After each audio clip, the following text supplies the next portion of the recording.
8-qism. Olamlar Robbi sizni bir lahza bo'lsin unutmaydi. Sizchi? O'rdak polaponi tuxumdan chiqqan zahoti darhol suv izlab qoladi. Tiniq suv deya gumon qilib ko'lmaklarga sho'ng'iydi. Suvga yetguniga qadar joni o'rtanadi. Odamzod ham o'rdak misoli. Tug'ilgan zahoti yaratilishning mohiyatini izlaydi va uni topgunicha dunyodagi nimagaki andarmon bo'lsa, o'sha narsani jonini o'rtaydi. Fitrati talab qilgan narsani topgunicha na mashaqqati tugaydi, na iztiroblari. Biz har topgan narsamizni yillar bo'yi izlab yurganim deya gumon qilamiz va uni qo'lga kiritganimizda baxtdan boladek qiyqiramiz. O'zim orzu qilgan uyni oldim. Pulim ko'p, endi xohlagan narsamni olsam bo'ladi. Sevganimga yetishdim. Orzuyimdagi mashinani va nihoyat sotib oldim. Biz shu kabi mayda ovunchoqlar bilan andarmon bo'lish ilinjida yaratilganmidik? Bu topganlarimiz nimaga yaraydi o'zi? Topishimiz kerak bo'lgan asl gavharni qo'lga kiritmasak, qo'lga kiritgan barcha matohimiz, jamg'argan boyligimiz bizni necha yil xotirjam qiladi? Qancha vaqt baxt bera oladi bizga? Yaqinda mashhur san'atkorning suhbatiga guvoh bo'lib qoldim. Konsertdan chiqishim bilan mehmonxonaga yotog'imga kiraman va boshimni ko'rpaga burkagancha tongga qadar yig'layman. Yig'lab uxlab qolaman. Unga nima yetishmaydi? Boy bo'lsa, qo'li istagan joyga yetsa, buning ustiga mashhur bo'lsa, qayerga borsa atrofini odamlar o'rab olishadi. Lekin unda Allohni tanish baxtiyorligi, bandalik tuyg'usining sevinchi yo'q. Demak, odamzod Allohni topmas ekan. Topgani faqat boshiga balo bo'ladi. Odamzod avvalo o'zining yaratilish g'oyasini va bu dunyo kemasiga uni kim yuborganini bilishi kerak. Chunki odam bolasi shu savollarning javobini topsagina hayotidan ma'no topa oladi. Nega yashayotganini biladi. Allohni topmagan va Allohni bilmagan kishining namozi ham shunday bo'lishiga qolaveradi. Shundan keyin odamzod xuddi qandaydir bir bo'shliqqa sajda qilgandek namoz o'qiydi. Uning nazarida namozning butun ma'nosi jismning bukilishi va tik turishidan iborat harakatligicha qolib ketadi. Kimning huzurida? Nega bu huzurda? Maqsad nima o'zi? Bu maqomda turishning dunyo va oxiratdagi manfaati nima? Barchasi bo'sh va ma'nosiz bo'lib qoladi. Biz axborot asrida yashayapmiz va bu asr odamlari ma'lumotlarning aksariyatini ilohlashtirib oldilar. Aql va qalb behuda ma'lumotlar bilan limmo-lim to'lgan. Aqlimiz va qalbimizni butlardan himoyalash uchun bu bilganlarimiz orasidan bizni faqat taqvoga yetkazadigan ma'lumotlarni ajratib olishimiz kerak. Chunki undan boshqa barcha ma'lumotlar bizni zararga boshlaydi.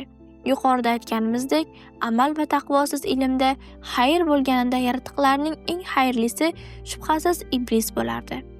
O'ylab ko'rganmisiz? Qay birimizda iblisnikicha ilm bor? Demak, iblis o'zida bo'lgan ma'lumotlarning hech birini xayrli va manfaatli yo'lda ishlatmagan ekan.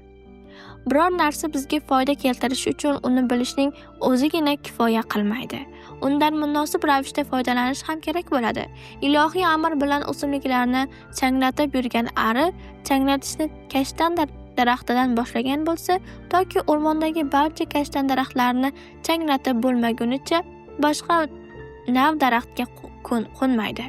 Biz ham ongimizga xuruj qilayotgan axborotlarni saralashda asalardek yo'l tutishimiz kerak. Aks holda insonlik fitratimizga, ongimizga, shuurimizga putur yetadi. Ma'lumotlardan noto'g'ri foydalanish kishining ibodatlarida ham aks etadi. Bir yigit bilan gaplashib qoldik. Dediki, ustoz, men ham bir qancha vaqt namoz niyozni mahkam tutdim. 5 vaqt namozimni o'z vaqtida og'ishmasdan ado etdim. Lekin ibodatda sobit turarkanman, na dunyoviy ishlarim ilgariladi, na qalbimdagi ibodatga bo'lgan shavq ortdi. Shundan keyin namozni yig'ishtirib qo'yaverdim dedi. Namozni boshlarkansan qanday niyat qilarding? Albatta, Alloh roziligi uchun namozni ado etishni niyat qildim deya. Xato niyat qilgan ekansan dedim. Maqsading ishlaringga baraka kirishi bo'lgan ekan. Sen Alloh rizosi uchun deb emas, ishlarimning barakali bo'lishi uchun deb niyat qilishing kerak edi. Hazillashyapsizmi ustoz? Bu nima deganingiz? Bunday niyat qilinmasligini mendan yaxshi bilasiz-ku. Unda nega faqat Alloh rizoligini kutish kerak? Unda nega Alloh rizoligini kutish kerak bo'lgan namozdan boshqa narsalarni kutyapsan? Mening aytganim xato ekan-u, sening gaplaring to'g'ri ekanmi? Shuning uchun ham qalbimiz tinimsiz behalovat va bo'sh. Gaplaringizda jon bor ustoz, lekin bu dunyo haqiqatlari ham bor-da. Tirikchilik, uy-ro'zg'or degandek. Sen aytayotganlaring hayoting haqiqatlari-yu, bizning aytayotganlarimiz safsatami? Sen aslida tirikchilik tashvishi bilan band bo'lib, senga tiriklik bergan zotni unutibsan. Senga tirikliging uchun ne'matlarning eng sarxilligini berganga vaqt ajratmaysan. Alloh seni bu dunyoga girdikapalak bo'lishing uchun yaratmadi. Tishni bergan ozuqasini ham beradi. To qiyomat qadar rizq kafolatlangan. Alloh daraxtning rizqini oyoqlari ostiga ildizlariga keltirib qo'ydi. Xohlasa sening ham rizqingni shunday qilib qo'yadi. Lekin insonga aql va nafs berdiki, o'z rizqini o'zi izlab topsin. Agar Alloh rizqimizni bizga to'g'ridan to'g'ri yuborsa, dunyo bugungi holiga kelmasdi. Odamlar mashg'ul bo'lmasdi. Shifokor nima uchun bemorlarni davolaydi? O'qituvchi yuzlarcha o'quvchining mashaqqatiga nima uchun toqat qiladi? Tikuvchi ignadan qo'llari qabarib nega ish tikadi? Nima uchun tozalikka mas'ul xodimlar ming mashaqqatda atrof muhit pokizaligiga jon kuydirishadi? Agar Alloh rizqimizni poyimizga badastir qilganida, inson harakat qilmas, o'rnidan turmas, nafsini qiynamas, aql yuritmas edi. Dangasa bo'lardi. Dunyo yashab bo'lmaydigan dahshatli changalzorga aylanardi. Albatta, Alloh rizqimizni to'g'ridan to'g'ri bermasligining sababi birgina bu ham emas. Bu dunyo hayoti o'yin kulgudan o'ziga hech narsa emas. An'om surasi 32-oyat. Alloh bu dunyoning o'yinlariga kim aldanib qoladi? Kim bu ko'ngil xushliklardan sirg'alib chiqib uning huzurida tura oladi? Bularni ko'rishni xohlaydi. Bugungi globallashgan davrda biz oliy ma'lumotli bo'lishni, maoshi yuqori kasb egallashni, baxtiyor oilamiz bo'lishini va muvaffaqiyat deb hisoblaymiz. Albatta bular ham hayotning ajralmas qismi. Alloh bularning hech biridan man qilmaydi, balki rizq talab qilishga, iffatimizni saqlash uchun oila qurishga amr qiladi. Ammo ular bizni haqiqiy yo'limizdan adashtirib qo'ymasligi, balki ular Allohga yetishish, bu ne'matlari sabab unga shukr keltirishi uchun vosita bo'lishi kerak. Banda kambag'al bo'lsa, zakot bermasa ham bo'ladi. Moddiy ahvoli yaxshi bo'lmasa, haj undan soqit bo'ladi. Musofirlik, betoblik va shu va shunga o'xshash sabablar bilan ro'zadan ham ozod qilinadi. Bu amallarni o'rnimizga boshqa birov bajarishi mumkin, hatto olamdan o'tganimizdan keyin ham. Ammo namoz unday emas. Namozda uzr yo'q, namozda ma'zur yo'q. Hatto o'rnidan tura olmaydigan kishi to'shagida yotib imo-ishora bilan bo'lsa-da namoz o'qishi kerak. Chunki namoz ibodatlarning peshvosi va sardoridir. Namoz mo'minning boshiga yarashgan tojdir. Namoz dinning ustuni va mo'minning merojidir. Fiqh ilmida bir qoida bor.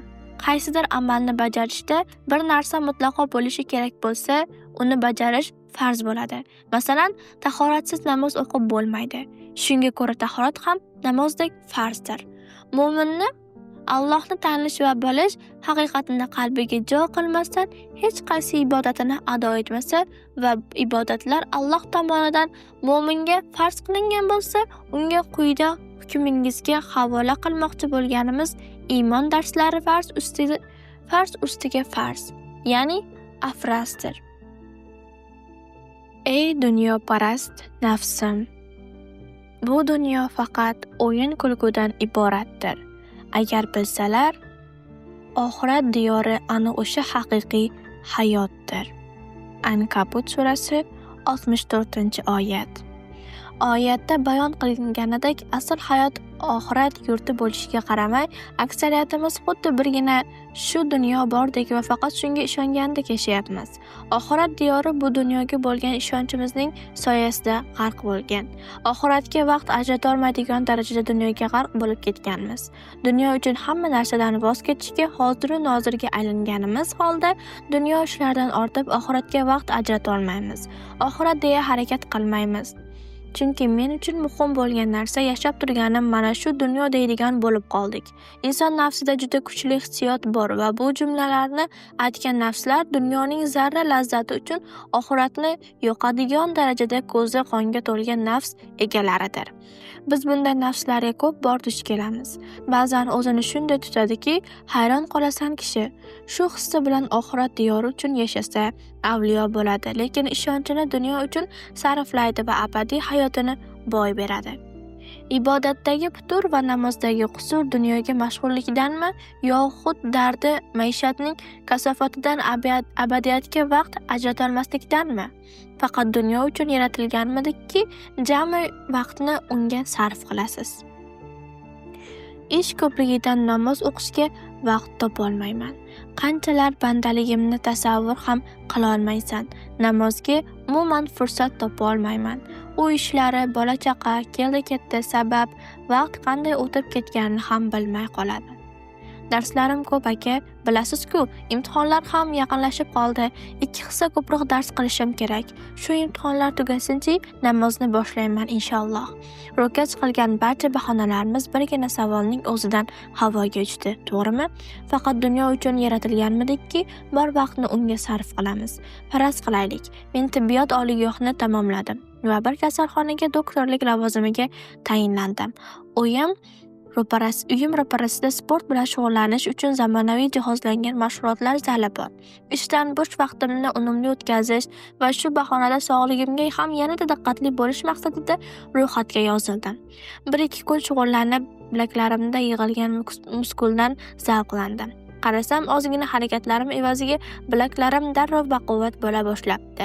Endi ko'proq shug'ullanishim kerak deb menga ishonib topshirilgan vazifani ham esdan chiqardim. Oradan kunlar, oylar o'tdi hamki, baquvvatroq bo'lish ilinjida men hamon sport bilan shug'ullanyapman. Tushunyapsizmi? Meni shifokor deb ishga qabul qilgan kasalxonaga bormasdan tinimsiz sport bilan shug'ullanyapman. Mening layoqatsizligimdan toqati toq bo'lgan bosh shifokor uyimga keldi va "Janob shifokor, tinchlikmi? Kasalxonaga bormay qo'ydingiz. U yerda sizni bemorlar kutishyapti. Axir sizga hukumat maosh to'laydi-ku. Siz nega o'z burchingizni ado etmayapsiz?" deb so'radi. Men unga javoban, "Doktor, rejalarim butunlay o'zgarib ketdi. Muskullarimni, jismimni biroz chiniqtiray deb sport bilan shug'ullanayotgandim. Ma'zur tutasiz, shuning uchun endi kasalxonaga bora olmayman" dedi. Bosh shifokor bu javobni qanday qabul qiladi? Nima deb javob beradi? Menga sizlar murojaat qilib turgan shifokor darrov sensirashga o'tadi. Aqldan ozib qoldingmi? Mabodo sen bu yerga shifokorlik qilish uchun, bemorlarni davolash uchun kelgansan va davlat senga shu ishing uchun maosh to'laydi. Boshqa shaxsiy ishlaringni ish vaqting hisobidan hal qilmasliging kerak. Bu davlat senga berayotgan ish haqini senga ishonib topshirgan kasbni suiiste'mol qilishingdir. Bu gunoh. Yo bu holingni isloh qilasan va o'z kasbingni sidqidildan bajarishni boshlaysan. Aks holda vazifangdan ozod qilinasan demaydimi? Hozirgi ahvolimizda shu shifokordan farqimiz bormi? Dunyoga yuborilish sababimiz bandalik qilish bo'lishiga qaramay, biz yaratilish g'oyamizni unutib, arzimas ishlar bilan o'ralashib yuribmiz. Bandalikning asl mohiyati bo'lgan namozga vaqt topolmaymiz. Hashr kuni bizdan "Nega huzurimga kelmading?" deb so'ralsa, nima deb javob beramiz? Nihoyatda band edim. Menga yuborgan ne'matlaring bilan mashg'ul bo'lib, seni unutdim. Bu mashg'ullikdan senga vaqt ajratolmadim deymizmi? Bu aytarli sabab bo'la oladimi? Yo'q, bo'la olmaydi. Demak, inson bu dunyoga faqat ibodat qilish uchun kelganmi? Oyati karimada ta'kidlanganidek, rizq izlash kerak emasmi? Biz odamzod dunyodan tamoman uzilsin deyapmiz, balki dunyodan haromdan chetda tursin, niyatini to'g'ri qilsin deyapmiz. O'zining asosiy vazifasini unutmasdan yashasin deymiz. Bu dunyoda oxirati tadorigini ko'rsin. Bu hayotga chipta bir bora beriladi. Boshqa imkon berilmasligini eslatib qo'ymoqchimiz xolos. Asosiy vazifasi bemorlarni davolash ekanini unutgan shifokor o'z vazifasidan ozod qilinganidek, biz ham Rohmanga bandalik maqomidan shaytonga qullik falokatiga yo'liqamiz. Alloh asrasin. Qo'lidan shifokorligini tasdiqlovchi shahodat hujjati olib qo'yilgan shifokorning shifokor ekaniga hech kim ishonmaganidek, bandalik maqomi bekor qilingan qulga ham hojasi rahm qilmaydi. Odamning dunyo uchun yaratilmagani qanday ma'lum bo'ladi? Ey inson, yer yuzining yurtoji, sen malakut olamidan, hayvonotdan, nabototdan, jamiki yaratiqlardan ustunsan. Ammo keng dunyoda kichik bir chumchuqchalik sabr qanoating yo'q. Yaralmishlar ichida eng mukammali bizmiz, lekin oddiy chumchuqchalik halovatga, sabr qanoatga ega emasmiz. Chunki biz bu qush xotirada bo'lib o'tgan ishlarning qayg'u alami yo'q. Xossatan kelajakning ham va biz bu kichik qushcha kabi hayotdan rohatlanib yashay olmaymiz. U oddiy qush bo'lishiga va biz kabi mukammal yaratilmaganiga qaramay, hayotning bor lazzatini his qilib yashaydi. Rizqini berib turgan Razzoqiga shukronasini bildiradi. Rizq uni ortiqcha g'amga botirmaydi. Qorni to'q qaytishiga ishonib uyini och holida tark etadi. U bir kunining ya'ni bugunning tashvishi bilan yashaydi. Uning uchun dunyo hayoti 3 kun. Kecha o'tdi, erta noma'lum. Yashaladigan yagona kun qo'lida naq turgani bugun. Ammo biz dunyo kunlarini bunday taqsimlay olmaymiz. Ongimizga bunday buyruq bera olmaymiz, chunki bizni o'tmishning ranj siytami, kelajakning xavotiri tark etmaydi. O'tmishdagi ma'siyatlar tavbaga chorlaydi. Bugun amal qilib qolishga, erta esa umr berilsa yaxshiliklar qilishga chorlaydi. Qalbimizni shu jihatlarimiz bilan biz barcha yaratiqlardan a'lo bo'lamiz. Demak, biz boshqa mavjudotlar kabi faqat dunyo uchun yaratilmaganmiz. Biz oxirat uchun, abadiy jannat uchun xalq qilinganmiz. Modomiki hayvonot inson qilib yaratibdimi, demak bizning vazifamiz kayfi safo emas. Biz ulug' kunda savol-javob qilinamiz, hisobga tortilamiz. Oddiy askar qo'mondonlik vazifasiga tayinlansa-yu, qo'shinga boshchilik qilish o'rniga yana oddiy askarlikdagi vazifalarni bajarib yuraversa, qo'shinda tartib qolmaydi.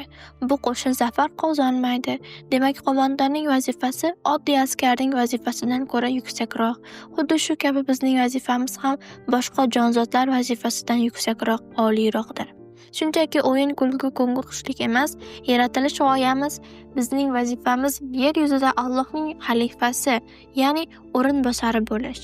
Biz o'tkinchi vazifamizni qachon bajaramiz? Bizga nasib etgan haq maqomidir. Uning manziliga esa faqat ishq bilan yetiladi. Ey sarvari maxluqot, asl vazifang hayvonotdek o'zingni duch kelgan manzilga otish emas, balki abadiy hayot uchun sa'y-harakat qilish ekanini nega anglamaysan? Imtihon kuni yaqinlashgan tolibi ilm boshqa ikkilamchi ishlarga chalg'imay, faqat imtihonga tayyorgarlik ko'radi. Biz ham xuddi shunday imtihon topshiramiz. So'roq savol qilinamiz. Unda nega ko'pchiligimiz shayton o'yinlariga aldanib qolyapmiz? Nega bir-birimizni to'g'ri yo'lga boshlamayapmiz? Boshqa ibodatlarni ibodat sanamay bir chetga surib, nega faqat halol rizq topish ham bir ibodat ekanini pesh qiladigan bo'lib qoldik? Hech kim halol rizq topishni ibodat emas yoki ikkinchi darajali ibodat demayapti. Lekin bandalik birgina bu bilan mukammal bo'lib qolmaydi-da. Agar kecha-yu kunduz halol mehnat qilish yetarli bo'lganida, eshaklar avliyo bo'lardi. Kishining faqat mehnat qilishi ibodat emas, mehnat bandalik vazifasini bajargan vaqtida ibodat bo'ladi. Xuddi bir chimdim tuz bir xum asalni buzgani, bir qoshiq qatiq bir qozon sutni ivitganidek, bandaning o'qigan namozlari ham butun kunini barokatga to'ldiradi, fayziyob qiladi. Ana o'shanda ikki namoz orasida bajargan ishlari ibodat sanaladi. Mehnat ham ibodat deb o'zini aldab, dunyo ishlari ko'yida butun ibodatlarni tark etish oqilning ishi emas. Hayot qonuni deganing aslida senga oid bo'lmagan va seni chalg'itib o'ziga mashg'ul qilib qo'ygan behuda ishlardir. Odamlarni kuzatsang, nimaiki keraksiz narsa bor. Uning ortidan quvib yurganiga guvoh bo'lasan. Boyligiga tupishtigacha yetsa-da, yanada ko'proq jamg'arish, yanada ko'proq topish ilinjida yugurgilab yurishadi. Aksar yoshlar bebaho vaqtlarini kompyuterda o'yin o'ynab yoxud televizor tomosha qilib havoga sovurishadi. Bir kasbning mohir ustasi bo'lgani va o'sha kasbda anchayin yutuqqa erishganiga qaramay, ko'proq daromad keltiradigan boshqa sohada o'qishga intilishadi. Odamzod bu kabi ikkinchi darajali ishlarga mashg'ul bo'lishga vaqt topadi-yu, eng asosiy burchiga vaqti yetmaydi. Bu kabi ortiqcha hirs bandani qo'lida borini qadrlamaslikka o'rgatadi. Qo'lga kiritganning lazzatini ham boy berishga sabab bo'ladi. Xo'sh, odamlar nima uchun o'zlariga aloqasi bo'lmagan ishlar bilan mashg'ul bo'lishadi? Nega bu kabi behuda narsalar bilan umrlarini o'tkazib yuborishadi? O'qigan kitobi, tamomlagan universitetlari, jamg'argan puli, qozongan shuhrati uni haqiqiy banda qilib boshini sajdaga egishiga sabab bo'lolmas ekan. Ularga vaqt sarflaganning nima foydasi bor? Har bir inson dunyoda halovatni shu tarzda izlaydi. Lekin bunday behuda ishlar bilan shug'ullanayotganlar diqqatli bo'ling. Halovat bu dunyodan izlanmaydi, chunki dunyo huzur halovat makoni emas. Aksincha, imtihon diyoridir. Imtihon diyorida huzur ruhiy tushkunlik bo'ladi. Huzur istagan qabrga kirishi kerak. Qabrdagi huzur dunyodagi mashaqqat ko'prigidan o'tadi. Ya'ni siz boqiy ruhni foniy lazzatlar bilan oziqlantirib, uning halovatini ta'minlay olmaysiz. Yanglish narsani izlayotgan bo'lsangiz, istaganingizni topolmaysiz. Bir kuni Xo'ja Nasriddin o'tinxonada yo'qotgan uzugini hovlidan izlay boshlabdi. Xojasining besaranjomligini ko'rgan xotini so'rabdi: "Nima qilyapsiz, afandi? Uzugimni yo'qotib qo'ydim." "Qayerda yo'qotdingiz?" "O'tinxonada." "Unda nega o'tinxonadan emas, hovlidan izlayapsiz?" "Ey kaltafahm xotin, bilmaysanmi, hovli yorug', o'tinxona qorong'u axir. Bizning ahvolimiz ham o'tinxonada yo'qotgan uzugini hovlidan izlayotgan afandining holiga o'xshaydi. Huzur istagan uni abadiyat olamiga ochilgan namozning teranliklaridan izlashi kerak. Lekin peshonasi sajda ko'rmagan qanchadan qancha inson huzurni namozdan emas, mol dunyo ko'ngil xushliklardan topishga harakat qiladi. Qorong'u zindondan quyosh nuri, yomg'ir tomchilarini, musaffo osmonni ko'rishingiz uchun namoz yorug'lik manbaidir. Va siz uni berkitib qo'ysangiz, dunyo zulmatlaridan ortib, qachon huzurga yetishasiz? Eng zarurini nari surib, go'yoki 1000 yil yashashingiz kafolatlangandek behuda axborotlar ichida vaqtingizni o'tkazasiz. Zuhal, Saturn atrofidagi halqalarning holati qanday? Amerikada nechta tovuq bor? Kabi bema'ni gaplar bilan bebaho vaqtingizni havoga sovurasiz. Go'yo kosmografiya ilmi va statistika fanida kamol topasiz. Shayton insonga kitob o'qish, film tomosha qilish, krossvord yechish behuda ish demaydi. Ularga zohiriy taqvo libosini kiydiradi va ikki to'g'ridan yanada to'g'rirog'ini tanla deydi. Masalan, kitob o'qish eng yaxshi mashg'ulot. O'qigan sayin zehn ochiladi. Lekin o'qilayotgan kitob kishini Allohdan uzoqlashtirsa, bu endi yomon bo'ladi. Krossvord yechish aqlni charxlaydi. Bu ham yomon ish emas. Lekin kunni krossvord yechish bilan o'tkazgan odam namozga fursat topmasa, biz Allohni tanishga doir kitoblarni o'qishimiz kerak. Kim bilandir tortishish yoki vaqt o'tkazish paydan bo'lib emas, Allohning qudratini ilmiy dalillar asosida o'rganishimiz va shu orqali unga yanada mukammalroq bandalik qila olishimiz uchun o'qishimiz kerak. Har sohadagi ilmiy kitoblarni o'qishimiz, ilm olishdan chekinmasligimiz kerak. Ilmni Allohdan boshqani deb izlaganlar tumanli manzillarda adashib uloqib yuribdilar. Bir tanishim bilan suhbatlashayotgandim. Unga: "Do'stim, biz yaratilish g'oyamizni o'rganishimiz kerak. Yana ikki do'stlar bilan birga bandaning hayot yo'riqnomasini o'qiyapmiz. Kel, sen ham biz bilan birga o'qi" dedim. Qisqagina javob berdi: "Bilasan-ku, men bu narsalarga qiziqmayman. Sen biz o'qiyotganlarimiz bilan emas, o'zing bilan qiziqmaysan. Lekin buni o'zing ham bilmaysan" dedim qat'iy. Butun olamlarni sen uchun yaratgan Allohni sen har lahza qiziqtirasan-u, lekin seni u qiziqtirmaydi. Shunaqami? Yo'q, birodar, noto'g'ri tushunma. Mening ilohiyat bilan shug'ullanish uchun sarflaydigan ortiqcha vaqtim yo'q. Lekin sening hech ham vaqting yo'q edi-ku. Aslida Alloh seni yaratib senga vaqtni bermaydimi? Vaqtni yaratgan, umr bergan Allohdir. Vaqtni sen yaratmadingki, u seniki bo'lsin. Hamma narsaning haqiqiy egasi seni namozga buyuribdimi? Demak, sening vaqting ham, quvvating ham bor. Sen vaqting yo'qligidan emas, olamlar Robbi seni bir lahza ham unutmaganini o'yla. Senchi, sen bir chaqaga qimmat dunyo ishlari bilan bandsan. Namoz o'qimaysan. Agar sen asosiy bandalik vazifalarini bilmasang, o'rganmasang, qalbingning tub-tubiga ixlosni sindirmasang, qilgan barcha ishlaringning qiymatini nolga tengdir. boshini egishni bilmagan kishining bu bosh ko'tarilishlari alal-oqibat shu tog'larni ham men yaratdim degandek xudbinona kibrga yetaklaydi. Alloh asrasin. Meni namoz va ibodatdan to'sgan bezdirgan narsa behuda va lag'v ishlar emas, aksincha toshdan qattiq tirikchilik dardining zarratlaridir deysanmi? Ota har kuni o'g'li so'ramasa ham pul bersa-yu, bir gal o'g'lidan sharbat olib kelishni so'raganda o'g'li pulini bering olib kelaman desa, bu qilgan ishi ko'rnamaklik bo'ladi. Farzandning otasiga o'zining berganidan sarf qilgisi kelmagan qanday ko'rnamaklik bo'lsa, bizning ham Alloh bergan 24 soatdan 1 soatini unga ajratmasligimiz shunday ko'rnamaklikdir. Odamzod o'zini ahamiyatli kishi deb hisoblasa, qanchalik band bo'lmasin, kerak bo'lsa bir umr boshqa ezgu ishlar ortidan yugurmasin, bu kishining vaqtini bergan zotga 1 soatini ajratmasligi uning ko'rnamakligidan dalolatdir. Siz haliyam tirikchilik dastidan namoz o'qishga vaqt yo'q deysiz. Ortidan yugurganlaringiz sizni Allohning huzuridan quvib chiqaribdi. Siz g'aflatda qolibsiz. Alloh taolo Ahzob surasida insonni darhaqiqat u o'ta zolim va o'ta johildir deya ta'riflaydi va shubhasiz jaholatning eng yomoni odamzod o'zining bandaligini unutib qo'yishidir. Koinotni qamrab oladigan darajada ulgan qobiliyatga, fitrat jihatdan keng va oliyjanob mohiyatga ega bo'lgan bandaning Alloh bergan ustuvorlikni o'zini namozdan to'sadigan o'yin-kulga, maishat kabi keraksiz ishlarda qo'llashi jaholat hisoblanadi. Kishining ahamiyatsiz va jo'n ishlar bilan mashg'ul bo'lib iymon, ibodatdek yaratilish taqzosini tark etishi, Allohni unutishi va uning ilmidan g'aflatda qolishi bandaning johilligiga yana bir isbotdir. Haq taolo shuning uchun kalomida insonni zolim va johil deya ta'riflagan edi. Aytaylik, sening bir kunlik ishlab topadigan puling 1000 lira. Bir kishi kelib, o'zi 10 daqiqagina vaqting ketadi, kel mana bu yerni qaz, bu yerdan qiymati 100 million lira bo'lgan olmos va zumradni topasan deganida, sening unga yo'q, ma'zur tutasiz, bunday qila olmayman. Agar gapingizga kirsam 10 kunlik maoshimdan ayriraman deya bergan javobing qanchalik telbalarcha bahonaligini ham albatta yaxshi bilasan.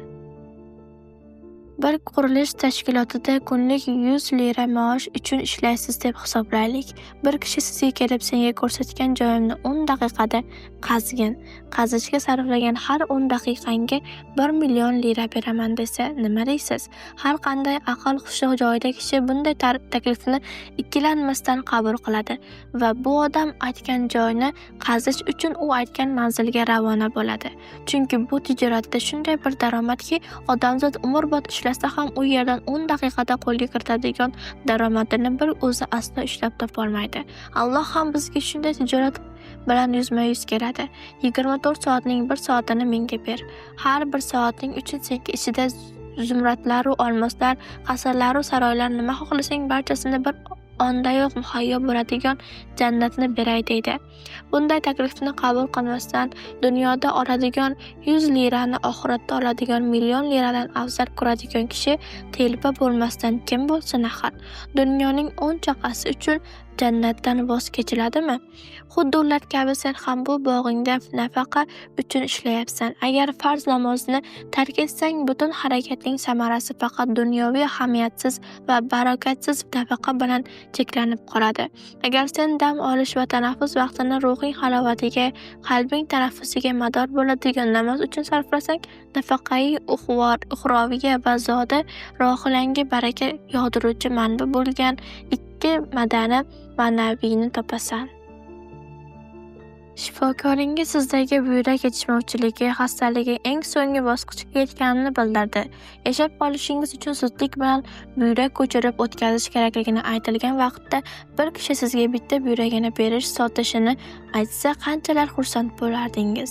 Ishonchim komilki, jarrohlik amaliyoti o'tgan zahotiyoq sizga buyragini bergan kishining yoniga borar, unga minnatdorchilik bildirib qayta tashakkur aytardingiz. Hatto bu tashakkurni bir bor aytish bilan kifoyalanib qolmas. Har ko'rishganingizda aytardingiz. Bu saxovatli insonning duolaringizni ham unutmasdingiz.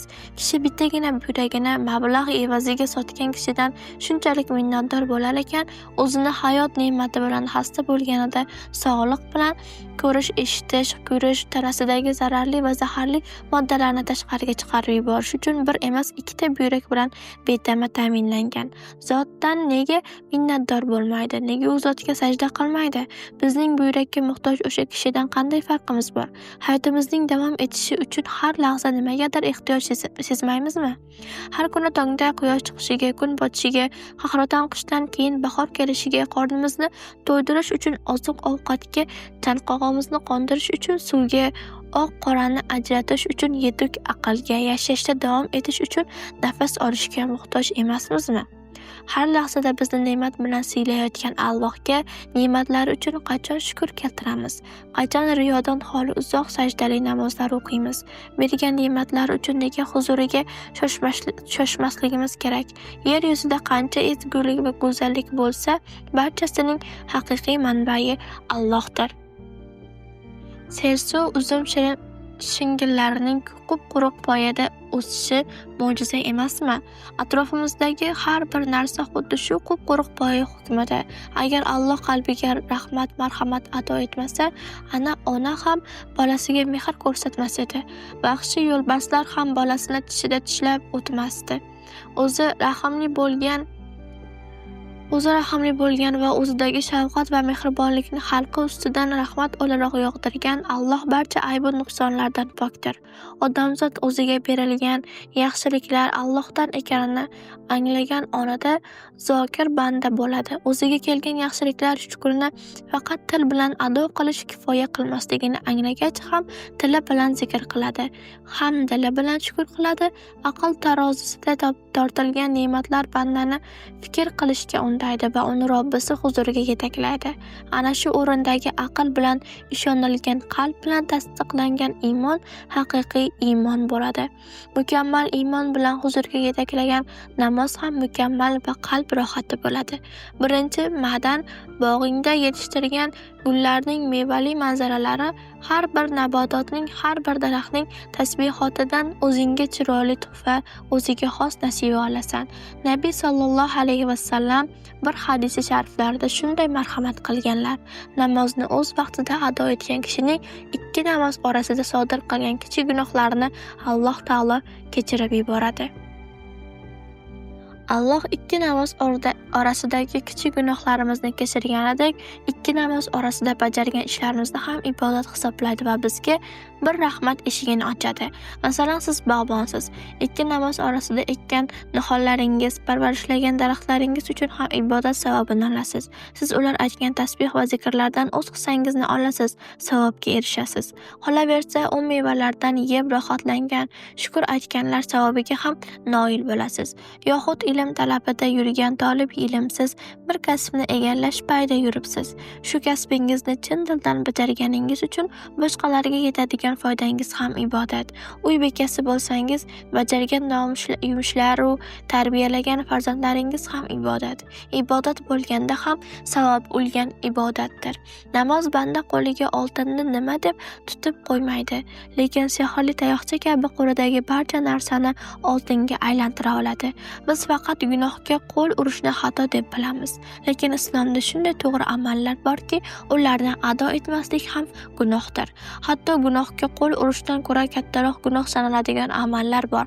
Xuddi bizga farz qilingan namozni o'qimaslik gunohi kabira bo'lganidek, mo'minning hayotida iymondan keyingi o'rinda turadigan eng qimmatbaho gavhar namoz bo'lganidek, uni o'qimaslik ham xuddi shu darajadagi og'ir gunohdir. Bugunimizning aksar kishilari namoz o'qigan yaxshi, albatta, lekin o'qimasa ham unchalik zarari yo'q deb o'ylashadi. Namozdek ibodatga shunday befarq bo'lamiz. Lekin unutmaslik kerakki, tijoratchi molini sota olmasa, tovarini ham qo'ldan boy bermaydi, faqat qarzdor bo'lib qoladi, xuddi namoz o'qimagan kishi kabi. Bir tashkilotda navbatchi nazoratchisiz, navbatchilikda qancha ko'p qolsangiz, oladigan maoshingiz ham shunga yarasha bo'ladi. Shunda siz mo'may daromad olish uchun ko'proq navbatchilikda qolasiz. Agar banda har ikki namoz orasida bajargan dunyoviy ishlari ortidan savob kelishini anglasa, savobi ko'proq bo'lishini xohlaydi va namozlari orasida bo'sh o'tmaslikka, naqsida umrni qozonishga harakat qiladi. Chunki bu bilan 2 karra savobga ega bo'lishini biladi. Shuning uchun ham namoz o'qiydigan kishi benamozlardan ko'ra mehnatkashroq bo'ladi. Vaqtida baraka bo'ladi. Albatta, gap namozning ma'nosidan uzoq holatda, poydevori zaif tarzda o'qiganlar haqida emas, uni munosib tarzda muhofaza etganlar haqida ketyapti. Xulosa: ey nafs, bilginki, kechagi kun qo'lingdan ketdi. Hech kimning hayotida kecha degan so'z vaqtiga o'rin yo'q. Chunki o'tib ketdi. Bizdan olislab qiyomatiga yaqinlashdi. Endi dunyolar birlashsa ham bizga kechani qaytarib bera olmaydi. Kechadan bizga qolgani faqat uning hisobini berish. Modomiki hech narsa bizga uni qaytara olmas ekan, uni o'z o'rnida tutib qolishimiz kerak. Shundagina zaif va titroq ohangda koshki deb zorlanishimizga hojat qolmaydi. Zero koshkilar va pushaymonlar qo'limizga kechaning imkonlarini tuta olmaydi. So'zimizning tasdig'ini oyati karimaning va kofir qaniydi tuproq bo'lib ketsam deydi degan oyatidan topamiz. Odamzod, nega tuproq bo'lay deysan? Chunki namoz bilan yorishmagan umrning hisobini oxiratda beramiz va shu sababdan qabrlar koshkilarga burkanadi. Islomda jaholatga javoz, ya'ni joiz, ruxsat, ijozat yo'q. Ya'ni bir narsani bilmasligining seni uning jazosini o'tashingdan soqit qila olmaydi. Masalan, sen bir kishiga zarar bersang, so'ng qoziga arzga chiqib, men bu ishni jinoyatligini bilmasdim, meni jazodan ozod qiling desang, qozi senga huquqda bilmaganga javoz yo'q deydi va kerakli jazoni tayinlaydi. Muddassir surasida shunday oyatlar bor. Sizlarni do'zaxga nima kiritdi deyilur. Ular deylar: namoz o'qiydiganlardan bo'lmagan edik. Muddassir surasi 42-43 oyatlar. Aksariyatimiz bu oyatning borligidan ham bexabarmiz, lekin bizning bilmasligimiz bu yerdagi nihoyaga duch kelishdan bizni qutqarib qola olmaydi. Chunki oxiratda buni bilmasdim deyishga haqqimiz yo'q, bilishga majburmiz. Ishxonamizdagi hujjatlarni, xonamizdagi buyumlarni, oshxonadagi taqsimchalarning joyini qanday aniq bilsak, Allohning oyatlarini ham shunday bilishimiz kerak. Ertaga esa qo'lingda sarmoyang bo'lmaydi-ku, mulkdor bo'lsang shunday ekan, haqiqiy umringni yashayotgan kuningda bilgin. Loaqal kuningning bir soatini ehtiyot aqchasidek haqiqiy istiqbol uchun uxroviy sandiqcha hisoblangan masjidga yoxud sajdagohga omonat qilib qo'ygin. Ehtiyot aqchasi bu sug'urta bilan bir xil vazifa bajaradi. U avvaldan to'plangan jamg'arma evaziga turli vaziyatlarda kishiga yetishi mumkin bo'lgan har qanday zararni qoplash uchun tuziladigan shartnomaning bir turidir. Masalan, maoshimizdan sug'urta uchun bir oyda belgilangan tartibda mablag' ushlab qolinadi va bu ishga hech birimiz e'tiroz bildirmaymiz. Chunki boshimizga biror ish tushsa, bemor bo'lib qolsak, shu sug'urtadan foydalanamiz-da.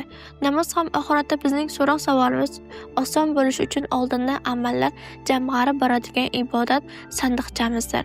Toki hayot ekanimiz, oxiratda bizga beriladigan savollarning javobini bu dunyoda topib borishimizning nomi ibodatdir. Bizga tuhfa qilingan bugunning bir soatini sug'urta kafolati sifatida sandiqchamizda saqlab qo'yishimiz kerak. Bu sug'urtadan foydalanish uchun har kuni tartibli ravishda mablag' to'plab borishimiz kerak. Namozni davomli va mukammal ado etgan kishi boshiga ajal kelsa ham qo'rqmaydi. Chunki u banda o'lim ruhini Xoliq huzuriga boshlovchi yo'l ekanini biladi.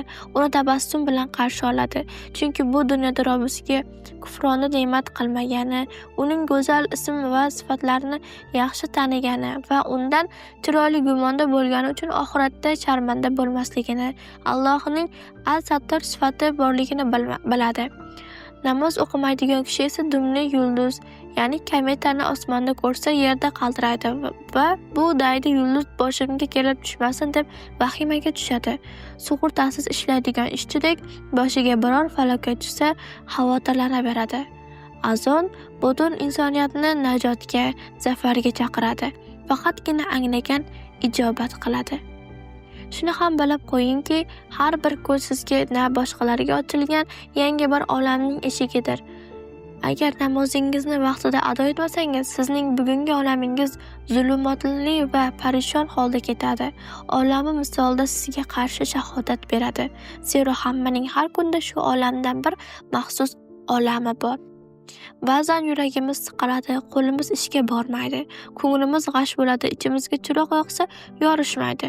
Bu ruhiy tushkunliklar yechimi ham namozda. Odam olamni o'z ruhida ko'radi. Masalan, ruh qoraysa, boshqalar tabassumi g'ashimizga tegadi. Shod xurram kishilarni ko'rsak, garchi bizga butunlay begona kishilar bo'lsalar-da, baxtiyorliklaridan jahlimiz chiqib, ularga biror yomonlik sog'inamiz. Chunki kishi o'z ruhiy olami qaysi rangda bo'lsa, dunyoga ham shu rangdan qaraydi. Olamni o'zining ruhiy oynasidan mushohada qiladi. Ruhiyat oynasi musaffo kishi har bir ishda hikmat ko'ra oladi. Mashaqqatlari uchun oxiratda savob, soya salqinli bog'chalar bilan mukofotlanishni biladi va bunda kishi o'zidan avval o'tgan payg'ambarlar hayotidan ularga yetgan ranj ozordan xulosa qiladi. Musibatini ularning musibatlari bilan solishtiradi. Hadisda ham aytilganidek, balolarning eng kattasi payg'ambarlarga, so'ng avliyolarga, so'ngra xos bandalarga keladi. Demak, Alloh meni ularga qo'shni qilishni xohlabdi deya taqdirning taqdimini xushlik va rizolikda qarshi oladi. Ba'zan kishi bir mahal namozni o'tkazib yuboradi va o'sha kuni unga zindon bo'ladi. Kun bo'yi siniq sopol ko'ksidan atrofga qaramoqchi bo'ladi va namozsiz qolgan ko'ksi kabi siniq ruhi qiyma-qiyma bo'lgani uchun atrofini ham shunday ko'radi. Manzara qanchalar chiroyli, ob-havo qanchalar musaffo bo'lmasin, uning ko'ksiga na bulbullar nag'masi, na gullar suhbati ravshanlik bera olmaydi. Bu kishi ularni ko'rmaydi, chunki ichki olami buni ko'rolmaydi, his qilolmaydi. Uning uchun olamning chiroyiga chiroy qo'shgan nur namozdir. Butun olamni chiroyli ko'rishning ikki yo'li bor. Birinchisi, qo'liga bo'yoq olib butun olamni yorqin ranglarga bo'yab chiqish, ammo buning imkoni yo'q. Ikkinchisi, o'zining ruh oynasini behuda dardlardan tozalash va unga bejirim harir pardalarini ilish. Shu yo'l bilan bugun butun olamni munavvar ko'rish va bunga eltuvchi yo'l ham namoz ko'prigidan o'tadi. Muhtasham saroyni ko'rmoq istagan qalb o'z oynasini dunyoning muhabbatidan poklasin. Poklamas ekan muazzam qasrlar xaroba kulba bo'lib ko'rinaveradi. Bu ko'zgu parchasi tiniq bo'lsa, saroyni bor mahobati bilan chiroyli ko'rsatadi.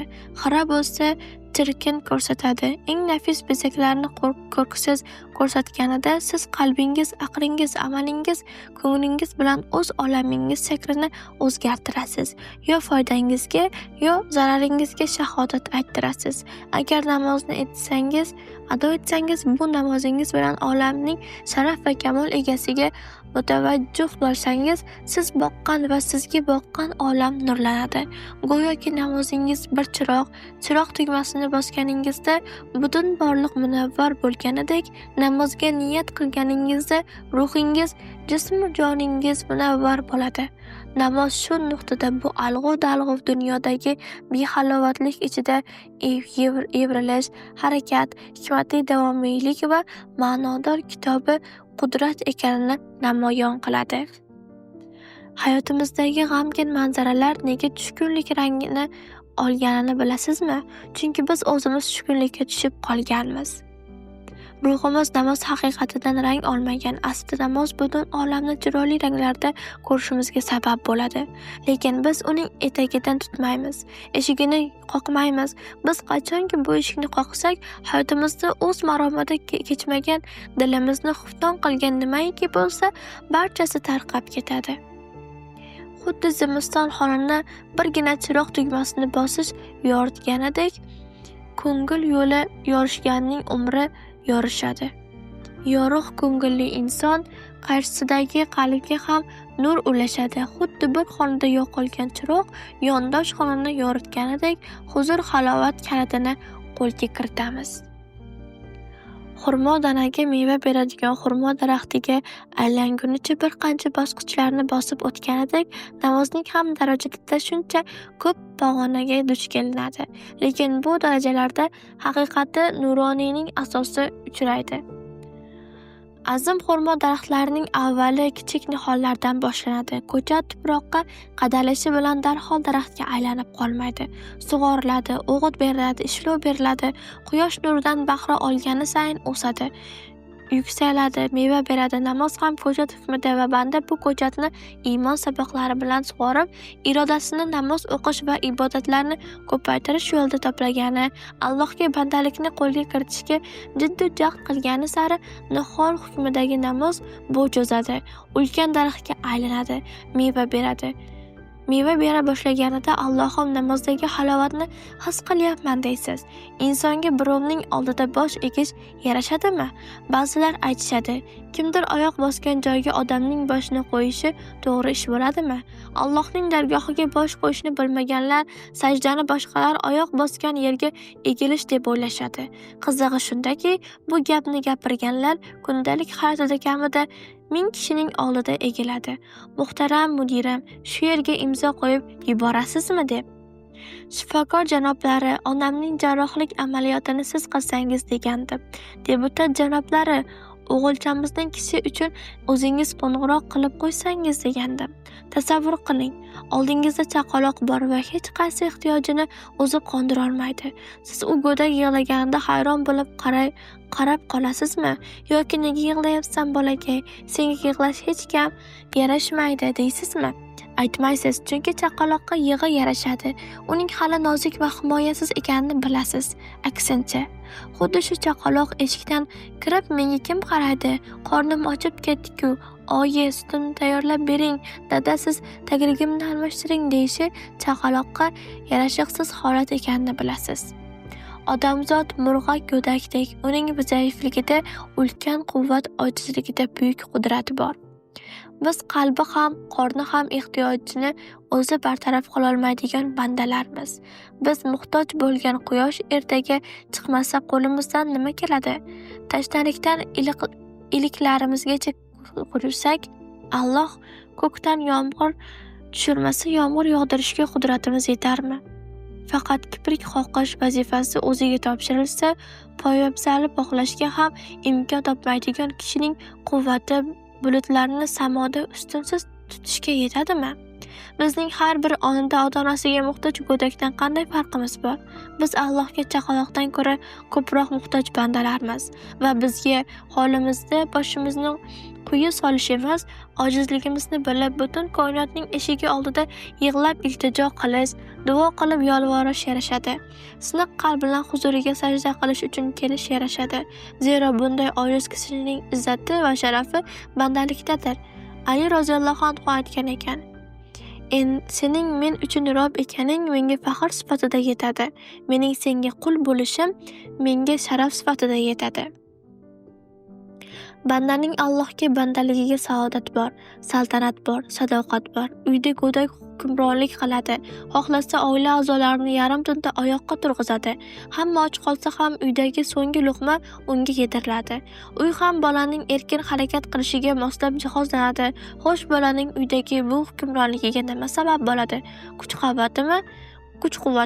Yo'q. Go'dak o'zining ojizligini yaxshi tushungani uchun onasining mehrini, otasining himoyasini talab qiladi.